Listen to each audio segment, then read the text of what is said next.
ndabashuhuje. Aha tugiye kuganira turebe ku ikipe y'igihugu nasiyonari Amavubi. Iyo ni ikipe y'igihugu nasiyonari Amavubi, ikipe y'igihugu cy'u Rwanda. Benshi bahanze amaso umukino ifitanye n'ikipe ya Benin mu gushaka itike yo kujya mu gikombe cya Afurika. Ese aba basore ba Trossard Bayretra bazabigeraho? Yewe ikintu maze kubona kuri aba basore, ikintu kijyanye na pressure ni ikintu birinze, ikintu cy'igihunga, ikintu cyo kumva ko ugeze mu kibuga ugasangamo abandi bakinnyi yego barakomeye bakina muri champions zikomeye, ugatangira kwikomplininga ko batari kuri level yawe. Ari ikintu cyicaga abakinnyi cyane bo mu Rwanda, ariko ubu kubera abakinnyi bacu basigaye bafite experience, basigaye bafite ikintu cyo kwitinyuka cyane cyane ko ubona harimo n'abapro nyine, abo ba Jihad, ubona ko abo ba Fiacre n'abakinnyi. Ni bya bindi twari dushaka nyine, ni bya bindi twamye dushaka kuva kera, yuko twagira abapro benshi beza baza bagatinyura aba basore bacu baba bakina hano mu gihugu, bagahuza bakagira communication yihariye yabo, kuko nibyo bigenda bigaragara mu mikino Amavubi aherutse gukina, haba kuri South Africa ndetse n'iyi Nigeria. Abasore bacu urabona ko kijyanye n'igihunga ni ikintu birinze, barafata baro bagatuza, akareba umukinnyi we akamubasa baro agatuza, akepoza ko ari umukinnyi nyine mugenzi we bahanganye, apana kuzana cyangwa kwikomperinga kuko bari guhangana n'abantu bari kuri level batanganye ubushobozi.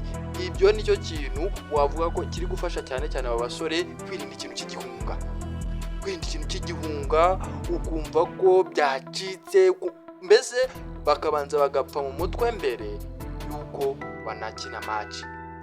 Icyo kintu kuri njyewe nicyo kintu mbona abasore bacu birinze, kandi kiri no gutanga umusaruro muri iyi minsi, kuko abasore bacu muri iyi minsi urabona ko barafata baro bagatuza.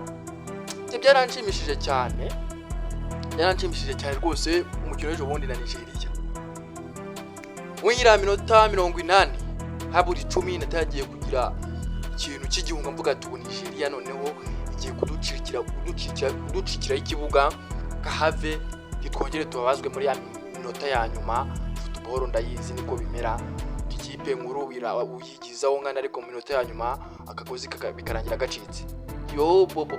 Natunguwe no kubona ahubwo abasore bacu ariyo bacurikiraho ikibuga Nigeria, baragenda bafungiramo hari hagati neza, hari hagati urabona hari nyine hagati muri centre wana, abasore bacamo umurongo batambaza akabaro keza gasukuye, ubona nta gihunga bafite Usman bose bariya bibuze, ubona ajya kwataka bagasubiza baro kwa Fiacre.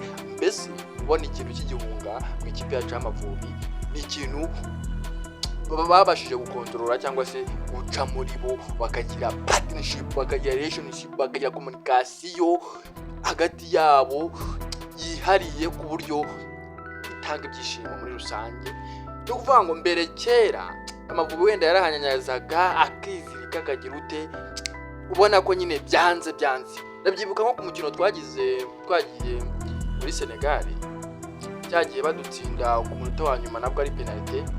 Kijyagiye ntabwo twakinye neza, kuko twaradefanze kuva ku munota wa mbere kugera ku munota wa nyuma, birangira binanze nyine, baza kubona penalty, Sadio Mane arayidutwika, kijyamo turira. Ariko kwiyincuroho urabona ko ikipe itandukanye n'iya cyagiye. Ubu barafata baro bagatuza, bagasubiza inyuma, hari inyuma h'Amavubi. Ni ahantu rwose ubona ko bafitanye communication yihariye n'umuzamu Ntwari Fiacre. Nanamushimira cyane uyu mukipa rwose, urabona ko ari kugenda byitwaramo neza. Buriya ufite kipa mwiza, n'ibindi byose bigenda biba byiza. N'abakinnyi bose hamwe boneraho kubashimira, kuko rwose bagenda baduha ibyishimo mw'iyi minsi, cyangwa se mw'iyi mikino bari kugenda bakina, ubona ko bagenda baha ibyishimo Abanyarwanda. Ikitezwe n'iki? Ni umukino dufitanye n'ikipe ya Benin tariki 11 z'ukwezi kwa 11 saa 12. Uwo mukino rwose ni wo gushaka tike yo kuzajya mu gikombe cya Afurika. Amavubi ari ku mwanya wa gatatu, ikipe ya mbere ni Nigeria, ikipe ya kabiri ndumva ari Benin ifite amanota 3, u Rwanda rufite amanota 2, mu gihe ikipe ya Libya ifite inota 1 n'umwenda w'igitego kimwe.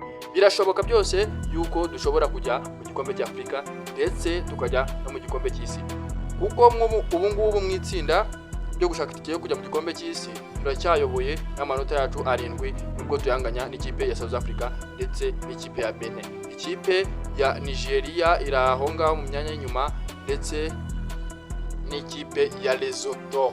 Urumva ko rero abasore bacu muri iyi minsi rwose bari kugenda baduha ibyishimo, natwe rero ntabwo dukwiye kubatererana, dukwiye kubasapotinga cyangwa se kubashyigikira, tukabereka ko tubari inyuma, maze nabo bagakomeza bakaduha ibyishimo tuba tubitezeho.